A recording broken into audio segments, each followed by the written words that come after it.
Serie B-Win. Tutti i colori della passione. Triestina-Padova, sfida da metà classifica in questa quinta giornata del campionato cadetto. Pubblico finto come di consueto sugli spalti opposti alla tribuna d'onore al Nereo Rocco, con Iaconi che rinnova la fiducia alla formazione base, con Godias in attacco e con Calori che di contro si affida a El Shaarawy e a Di Gennaro a supporto dell'unica punta Succi. Piove su Trieste anche durante il minuto di silenzio per il nostro militare deceduto in Afghanistan. Piove soprattutto nella prima fase di gioco. Guardate questa azione con questo retropassaggio di Scurto e con Colombo che è costretto all'uscita per evitare problemi per la sua porta.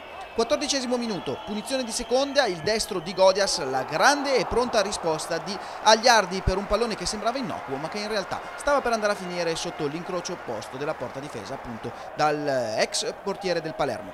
Contropiede di Di Gennaro, il suo sinistro però è roba da scuola calcio per Colombo. 23°, ancora Padova, questa volta Colombo sbaglia il rinvio, Di Gennaro lancia Succi, il suo destro dritto per dritto, è facile ancora per Colombo. 35°, brivido sulla schiena dei Veneti con questo colpo di testa di Vicente a intercettare un tiro cross di Toledo. Agliardi non riesce a evitare il calcio d'angolo. Sugli sviluppi del corner poi il pallone termina nei piedi di D'Ambrosio che si invola in slalom e lascia partire un sinistro velenoso. Agliardi però risponde più che presente.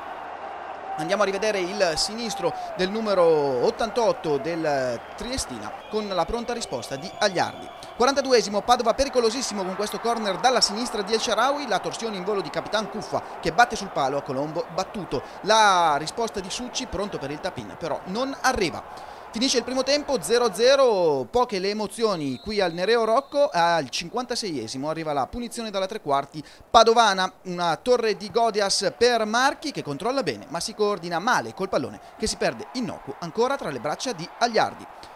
58°, Calori prova a cambiare, fuori El Shaarawy dopo le magie della scorsa settimana contro la Regina, dentro il più potente vantaggiato, dall'altra parte esce Godias e dentro dalla Rocca.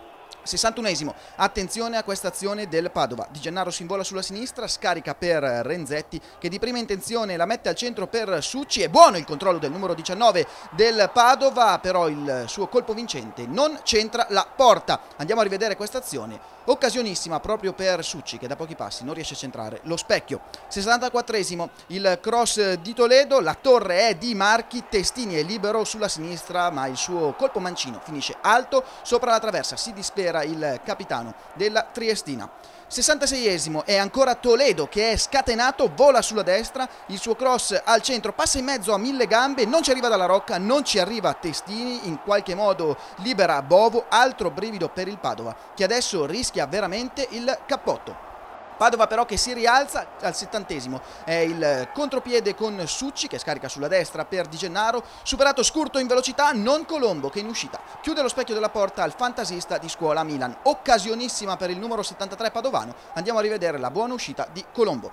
83°, guardate cosa combina, vantaggiato, parte largo sulla sinistra, supera D'Ambrosio, supera anche Brosco, sinistro a lato di un niente, vantaggiato che riesce ad imprimere la propria impronta sulla partita, il suo sinistro però non è vincente di pochissimo.